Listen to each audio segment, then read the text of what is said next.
of Kittens and Broken Things, Chapter 74. Sennar Tualan had considered his sacrifice, his godhood, and winning the woman he loved, assured that he would know what to do when it was time to touch her beyond theory, beyond explanation, and beyond restraint. He had never arrived at the expected resolution of power and symbolism, lust and love twined into the expression, the art he desired. Instead, each crowding moment of memory surged into a bottleneck of all the things he wanted of her, from her, and with her. Each potential moment clamored for satisfaction, from the right to touch her hair, to the recurrent and deep need that aligned with the first fantasy of her on life support, with Panifa shadows and colors dancing on their skin. From there, the intended circle to become circuit continued to spin out of control and smoke at a moment when it should be a transformed halo. If he thought of his primal fantasy, his thoughts would move to knowing her prohibition regarding tables, then to wishing to respect her prohibition, then to wishing to change it, knowing he could change it, and not wanting to speak to her of it at all. Then he would move to another fantasy, another circle of taken and defined will as paradox. He dearly wished to change her mind on many things, but he loved her mind as she was, and the fear of alteration, of slowly over time changing her opinion because he could. He knew he could. He could have done it then. He could do it now. Beyond the already terrifying truths he had told her, there were all the questions she did not know to ask. The questions he asked himself contradicted themselves and sped with collision, threatening fusion, and critical mass when confronted with his very real fear of killing her. They had spent 6 hours in one kiss. He knew if he killed her, he would bring her back and begin again. He had not created a mortal Drell body. He had created a god's body that would be capable of withstanding the fusion of every impulse that threatened to kill her. He did not need to eat. He did not need to sleep. He was near impervious to physical damage while maintaining sufficient sensitivity to feel as he wished to feel with her. Her body, in contrast, was mortal, fragile, small. Requiring breath he feared he would squeeze from her, a heart he feared he would stop, and a mind he could scrub blank or fill with induced pleasure in his timeless trance. And her physical death as he refused to withdraw from the combination of communion and the pleasure feedback he intended to take place.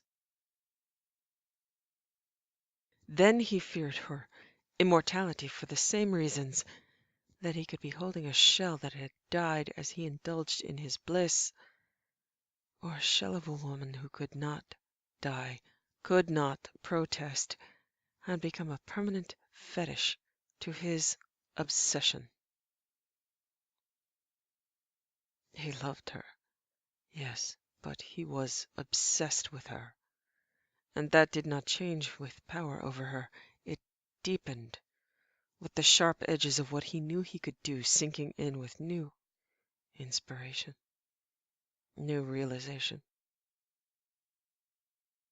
Had he been curious about her, he would perhaps have had more control, but he knew everything he needed to know.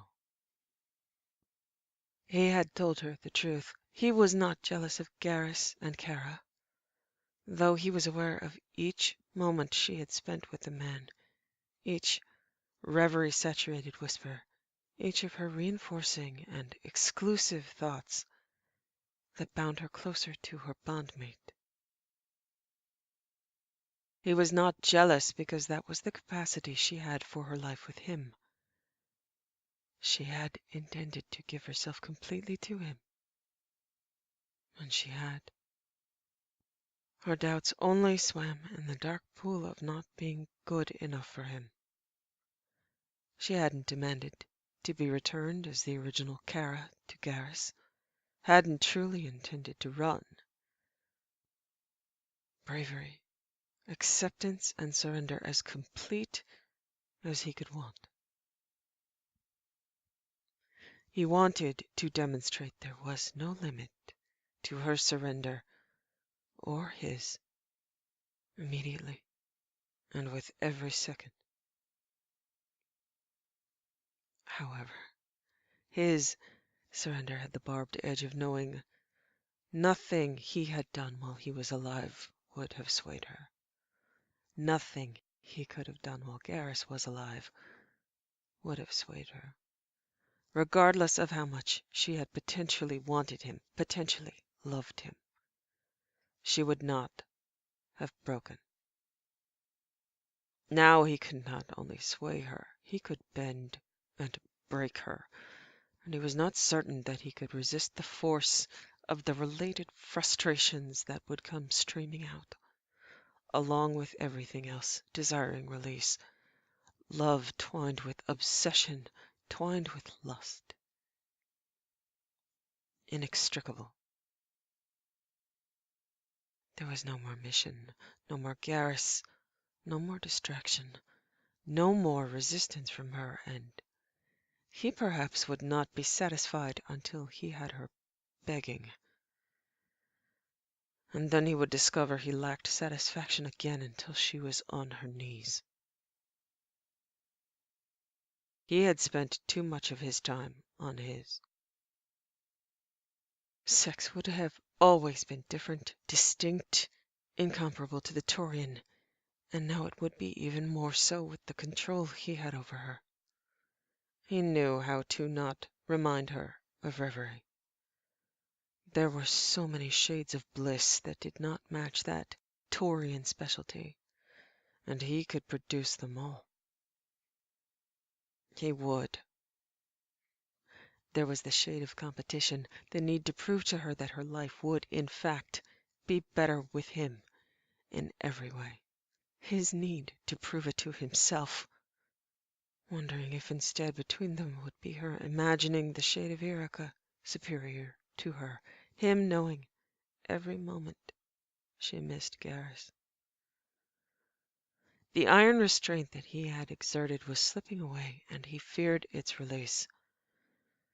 To begin slowly with her would be to risk only a thin stream of the intent he bent toward her, and how that might lead to suddenly giving way of every desire held in stasis, a crack in the dam of his restraint that inevitably gave way, having held back a deluge that could drown her, drown him, drown them.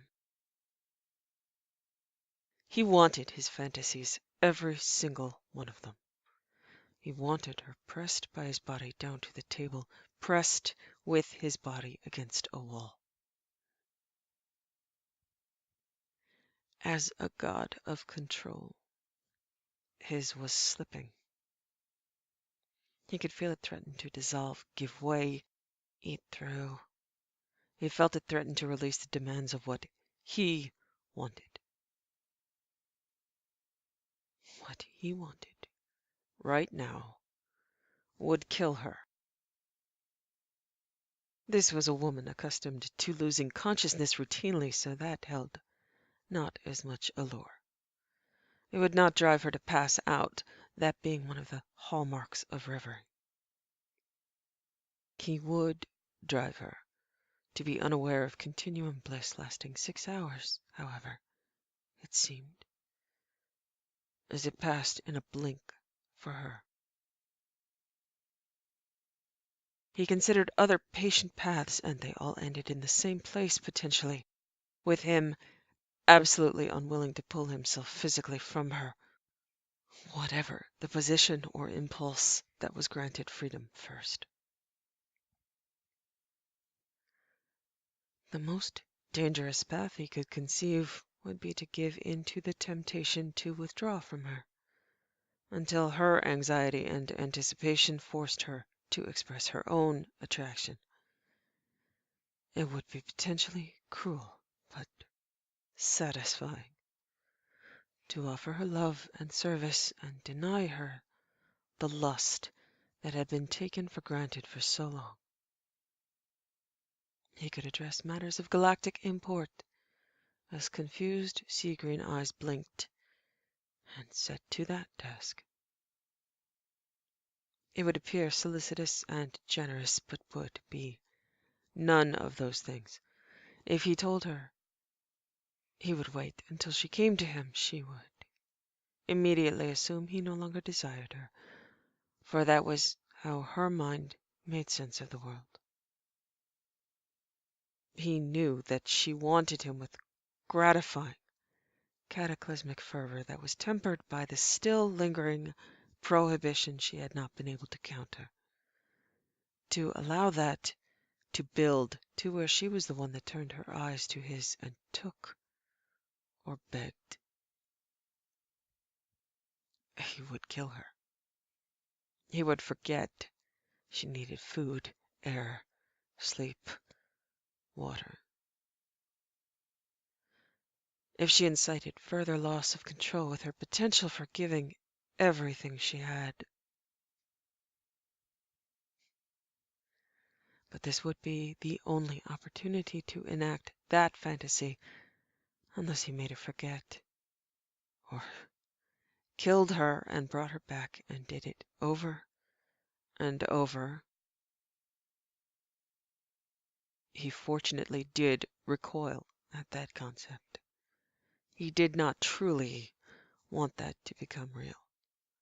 But he did want her to want.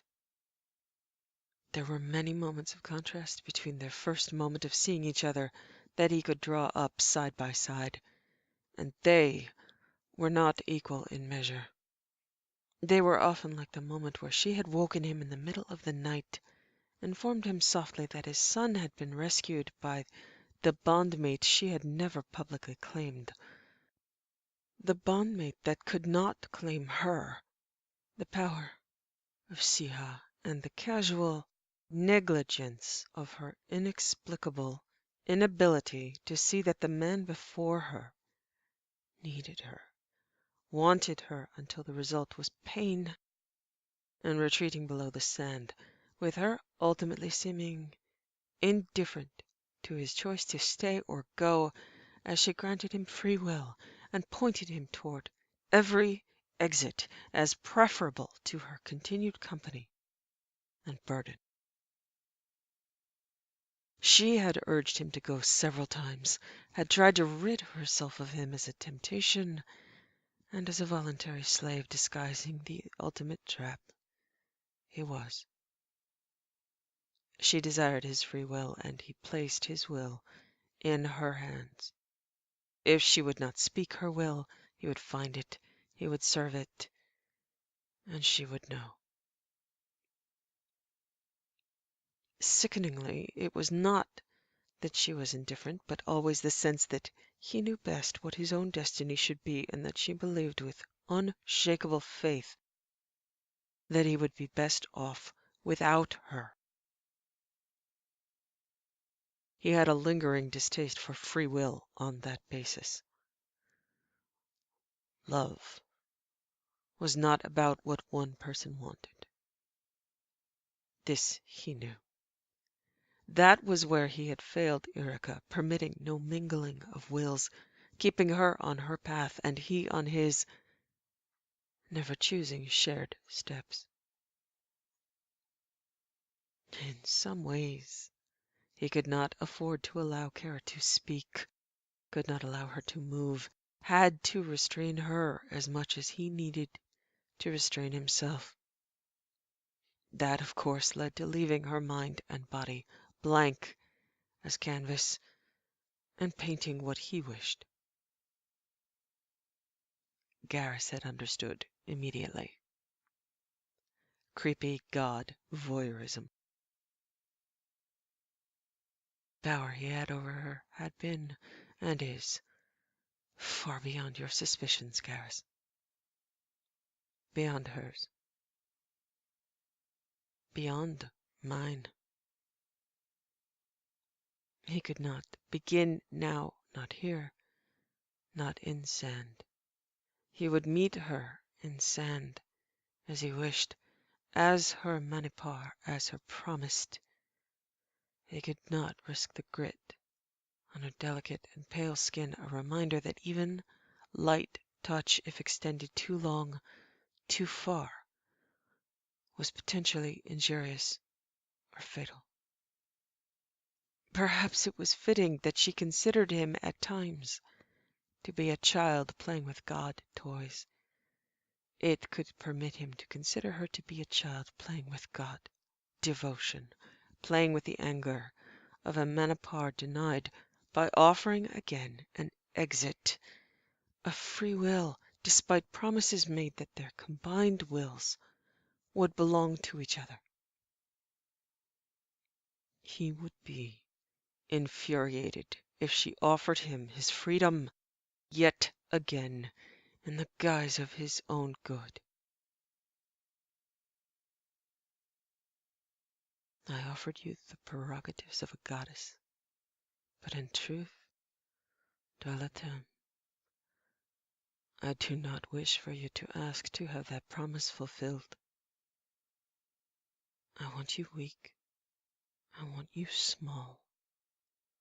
I want you begging. At the moment she was staring down at them in wonder, her eyes taking in their light. He had known her eyes would not see him with gold light any longer. He had created it for her, for himself, because Thane Krios, the man she had first seen, was gone, and so was Shepard. The elements required for recreation of that aura, once she had known his original body was gone, were absent. He knew her mind, he knew her synesthesia better than she did, her reasons for it, his analysis of all her calculations. After his death she loved him, but had no longer needed him enough to make light blaze anew. Even Garrus's light had kindled at the word Saren. It had persisted in them both for logical reasons. Her need and trust had been instant for them both. She would always need her bondmate. His light would always persist. The irony of the crucible was that she had cost Sennar his life, and Shepard's mission was over. She had dropped at that altar the right to need him any longer. She had seen the exit he had taken, and all that remained had been grief. In her mind she had asked for too much of him, and would ask no more. With Shepard gone, so was her purpose, other than to live for her bondmate. She had held true to that, had asked for nothing for herself. Her guilt, the deepest rift in her. In many ways, she was lost there. She had embraced Sennar's directive at the crucible as his last wish, inviolate, to no longer be Shepard, to be loved. That it had once been her will had not mattered. It belonged to him now. He had taken it and paid for it with his life. She did not believe she deserved to be loved by him. In her mind, his love must be a fading thing, a remnant of his mortality and his obsession, and she would do as he asked, keep him company, keep him grounded, connected, provide counsel and balance. She believed that once his guilt or obsession faded, she would be another forgotten remnant of mortality. She was willing to be that woman, of course. But she loved him. That was not in doubt. She loved him. She wanted him. The impassioned experience of her kiss had been true and still held for her a haunting moment of her failure to control herself. For him, yet another signpost of rightness. Her synesthesia had begun in her life as a lightning calculation of what certain circumstances would provide, a manifestation of instinct and potential. It had evolved to where it only activated in life or death criteria, and only for Shepard. It may never activate again, had not even for Kimin, who had become a daughter for whom her love was not in question. With Shepard gone, her synesthesia would never have that immediacy of mission again, and Kara never wanted anything enough for herself to follow a path in that direction. She had sculpted her own warning system to look for only certain things as vital. And now, although new ideas and concepts would still have that echo of vibration and importance, it was very unlikely that a person would activate it. Ironically, he would prevent all the circumstances, responsibility, or danger that would place her in a position of needing it. As Shepard, she believed she had asked for too much of those that loved her, had caused too much death. Her command had failed in discipline and intent in her last moments, and along with leaving behind the name of Shepard, she had left behind the idea that she could command again. The chaos of her path to the Crucible, extraordinary as that was, to her, it had been failure. She had considered Senar's choices as God, and thought he was a much better candidate as God, that she would have faltered and failed. She would have let Garrus go, let everyone go, embraced her sacrifice and been of remote, separate service. She likely would have annihilated all Reapers and herself in a moment of epiphany to free herself early on in her tenure as goddess. No good could come from them or her in that moment, so she believed. The hatred of the combined Protheans in her mind might have demanded it. She loyally forgot she would have chosen synthesis because, again, she devalued her choices as irrelevant now. It was her martyrdom that had convinced her to join him here, allowing the symmetry of Garrus free to love Hemoris.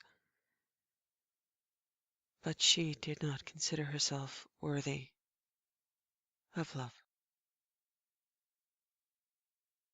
She could never tell those she loved that she felt that way. So the problem was not that he did not know her. It was that he knew her better than she knew herself in some ways, and her grief and martyrdom may never fade, may define her for eternity, unless he made her unlike herself. They had discussed fear, a cleaner concept than her grief. He was not yet ready to know how to fill certain voids in her, close certain gaps that had nothing to do with him but were her experience of herself. He had joined her, carried her through dreams, hoping the smoke and screams would fade. There were no records of her parents he could use, and he knew that he could not fill the emptiness of their loss with replicas, with anything. But if he had to bring back each recorded Prothean and introduce her to them so their screams faded from her mind, he would do that. Perhaps that was what the depth of her grief required, as he'd said, solving all galactic problems, not only present, but past. The recovery and set course of this cycle, the defeat of her enemy, could not bring back the lost, dead, and pained of every other cycle. She bore the deaths and lives of trillions of Protheans, all their memories of what they had touched and comprehended of the previous cycles and their suffering. When she was asleep, she was not under her own control, had no hope of gaining or altering the course of her dreams. So he had watched over her, along with the reverie that gratefully blunted her pain.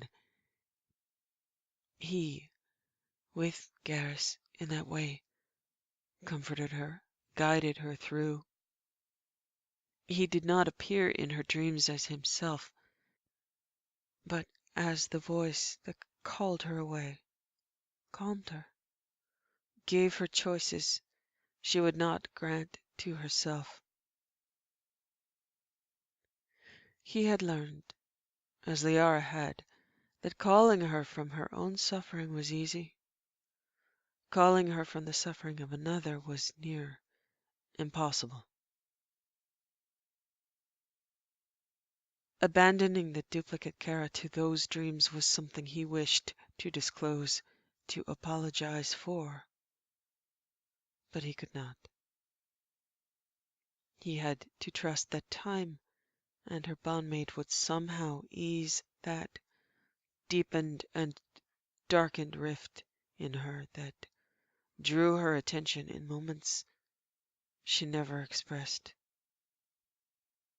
That his absence as a pursuer would set them both on their balanced path together, and that would be better for them. She would pay the price in some lost equilibrium that he had cherished providing. Dralatem, I love you with strength and desperation, weakness and patience. With that vow, knowing she loved him, with her own weaknesses and desperation, strength and patience, he lifted her and carried her along the beach in the dawn light, her head against his chest and the reminder of her fragility of body cradled in his arms. He reaffirmed that, in fact, he wished to keep her fragile, keep her loved, keep her from needing, but he craved being needed. This place had been chosen for isolation and beauty. He had built a home for her where sand met sea, and then sand merged into a vibrant jungle in deep blues, greens, reflective light, and velvet shadows. Here she could be timeless if she chose. She did not know time or location. She did not have an omni-tool. He would give her all those things if she asked, but he wished for her to experience timelessness after having lived a life that had always been demanding of her time. She need produce nothing, bend toward nothing but her own desires for as long as she wished. This same woman who had allowed herself only 18 hours between watching him choose at the Crucible and walking back onto the Normandy as Shepard in order to console and provide continuity to those that suffered doubt and pain. She had apologized to him for picking her name back up after his death, but said it had been necessary for other people. Always other people. Drellatan. He had considered a drilled tent for them, but chose instead a palace, solid walls and polished floors. Tents were temporary, but this was permanent for her. No questions of being built to last for eternity, set as a gem along the strand in the blues and greens of the landscape, as well as the golds and browns that complemented her colors. Their colors. The area was isolated, food and supplies fabricated, security locked down through orbital means, no approach vector that was unwatched or unguarded. The Mass Effect relay to the system had been shut down after they had arrived. Guardian Reaper forces bristled in the sky and the surrounding terrain, unseen but seeing. Her skin was cool from the breeze, her back and breath warm from the sun and from her. Her hair tossed from the exposure to surf and his hands. He reaffirmed that he would never harm her. He would be her breath. He would be her sustenance. He would be her bliss. She was shy in her way in this moment, her thoughts spinning in her internal assertion that he would be happy with her, that she owed him everything she had to give, that she owed him her life, owed him this chance. Someday, Carol, your thoughts will shift. You will know that godhood and every desire granted is your due, not a sacrifice. Please, have mercy. He could not bear this being her sacrificing herself yet again, as he wished to simultaneously exalt her, keep her as she was, and express the woman who could so eloquently beg for what she wanted, what she felt he deserved from her. He was afraid if he spoke, he would beg, afraid if he put her down, he would fall to his knees. Please, need me as much as I need you. Then she realized she was hungry, and he was relieved. That he could address. He settled her in his lap on a wide chaise overlooking the sea, close to the surf so she could hear the sound she loved. He fed her fruit with his fingertips. She smiled at him, and his heart squeezed, hammered, the rising tide of vulnerability set to drown him. She asked, "You're scared?" All the discussion of fear, of assuaging hers. She was inevitably worried for him. Tralatem, I am terrified. I'm that scary? Beyond.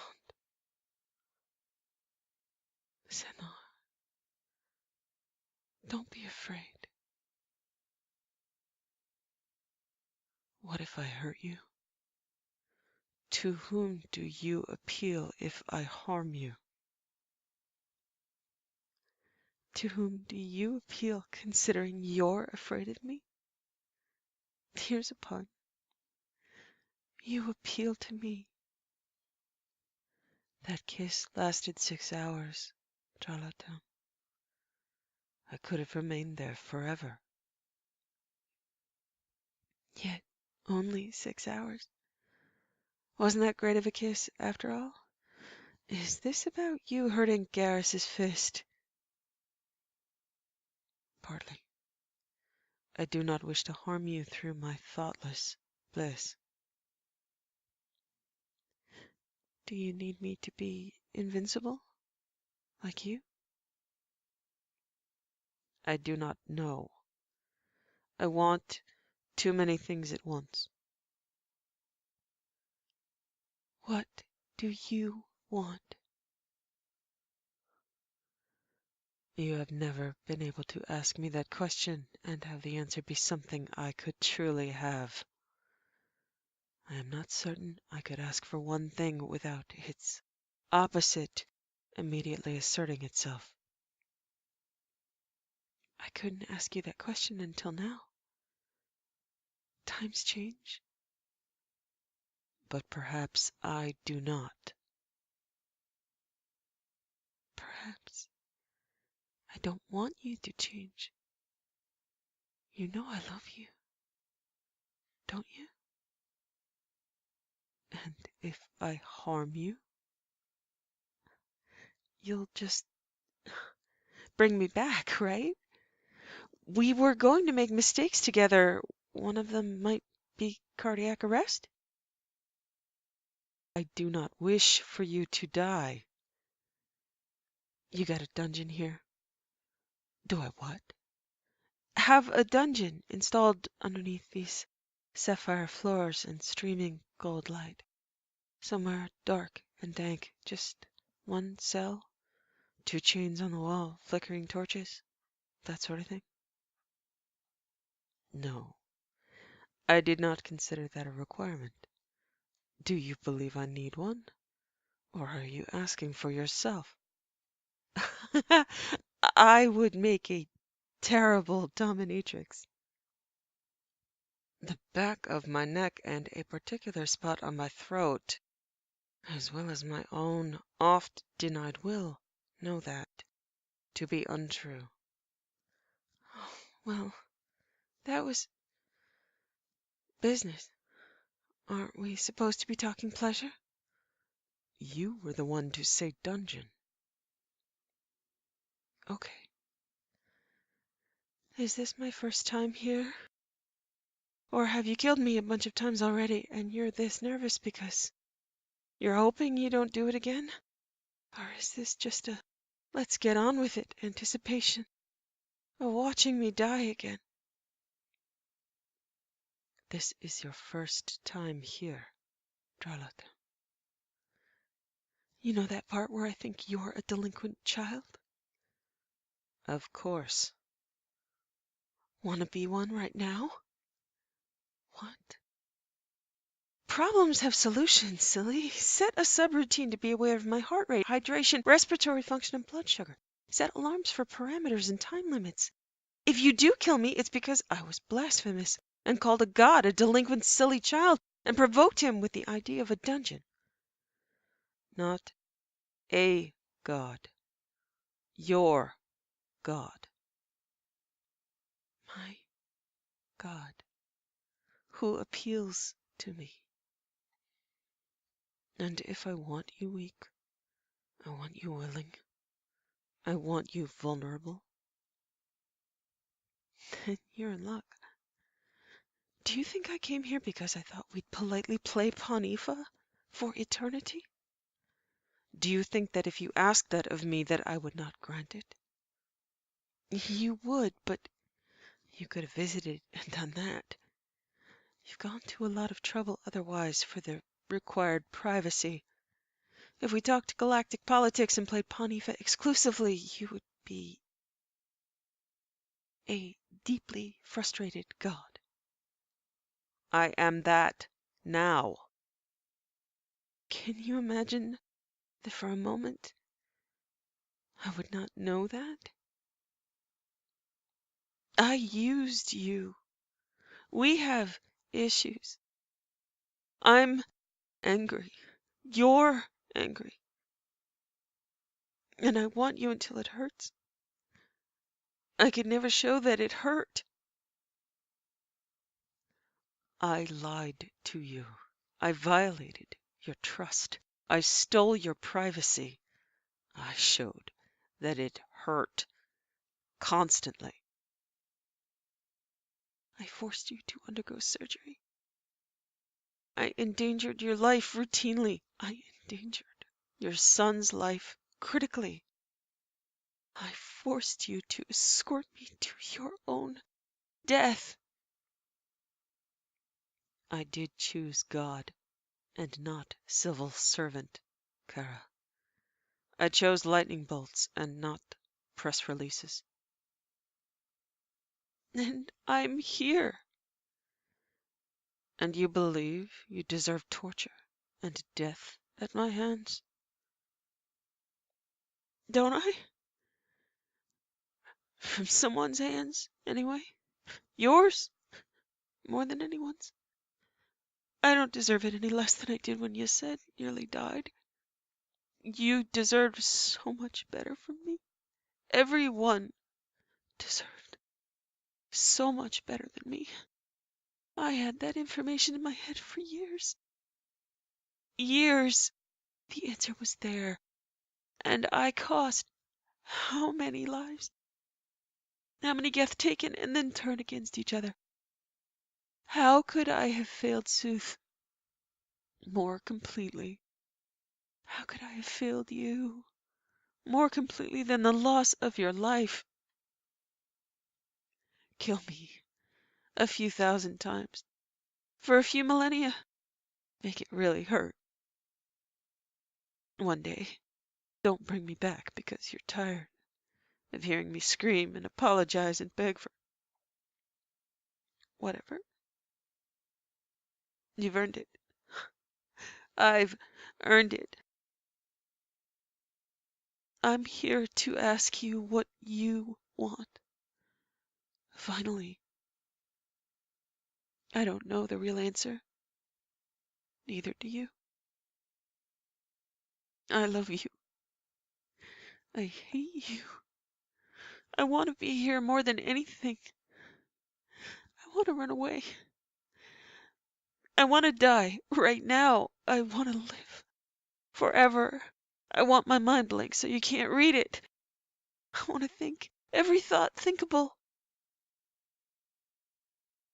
She immediately thought that thinkable maybe wasn't a word, and she began reviewing her previous sentences for lack of sense. Found them to all qualify. His lips curved with adoration and the shifting of an idea. Concepts in momentary alignment that he could freeze and examine. He could set trillions of cells to focusing on that dichotomy until one of them granted him the perfect answer.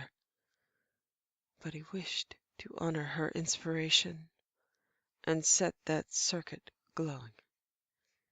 Every counted memory that had been catalogued and examined disappeared, and there was only her, right now, and the inspiration sufficient to this moment. He did not need to do anything except exactly what he wished to do right now. Right now, the sun on the curve of her throat contrasted with the shadow on the other side, and that point of exploration and temperature and texture was all he wanted in the next moments. And then each moment after would dictate his desire. He moved her until she was facing him again, knees to either side of his thighs as she had been in the sand, his mouth along sun-warmed and shade-cooled skin, her mind spinning on provocations and rites, the background communion with her, the rising sun, an arch of her trembling throat under his tongue. And he told her, "I'll tell you what I want. It is what I have always wanted. I don't want you powerless forever. I want you powerless now.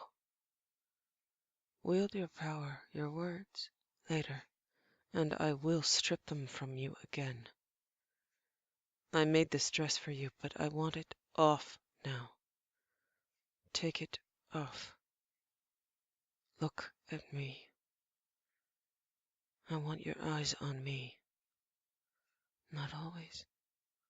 You can draw your eyes to other things, and I can draw them back to me when I wish." She hated him. She loved him. She wanted to die. She wanted to live forever. She drew the dress off and shivered, the surface of her skin colder, goose flesh and hard nipples in a flood of unwanted freight of desire from her.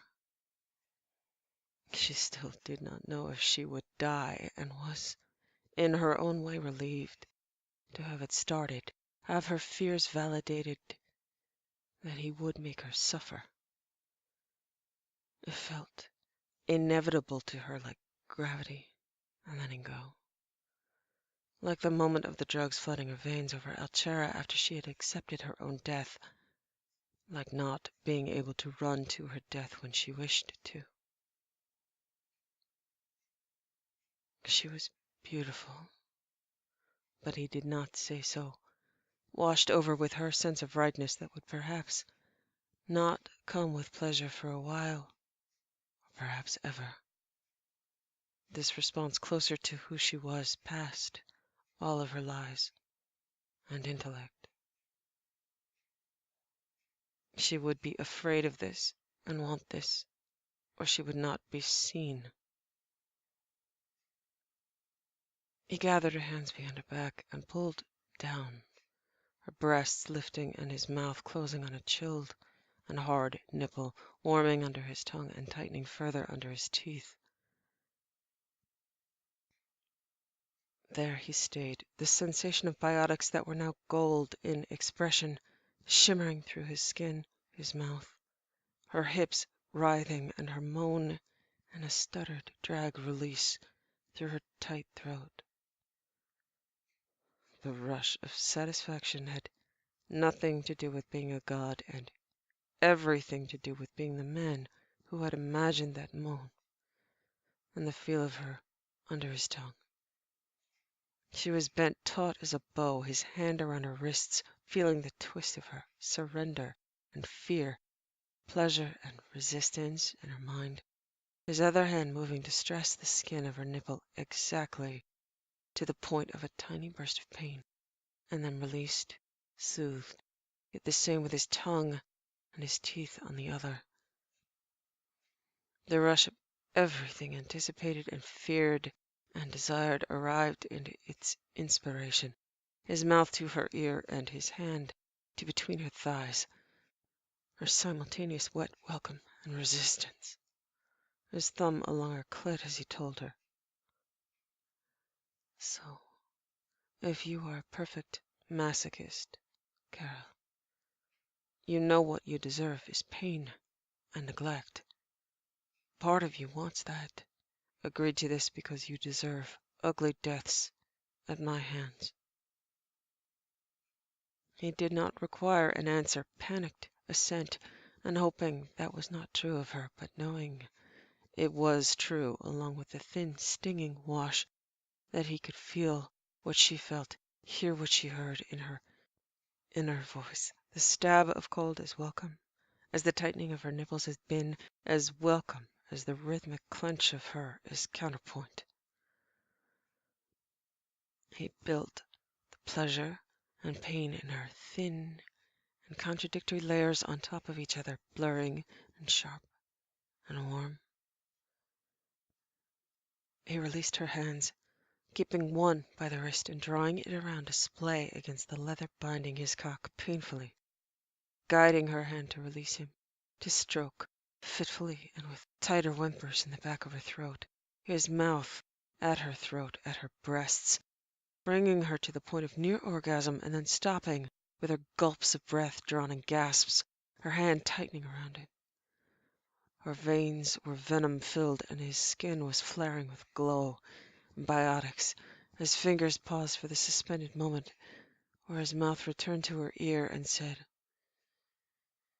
"If I am a perfect sadist, Charlotte, why would I permit you any pain at all? If you wished to die, I must grant you eternal life. If you must suffer, suffer with that."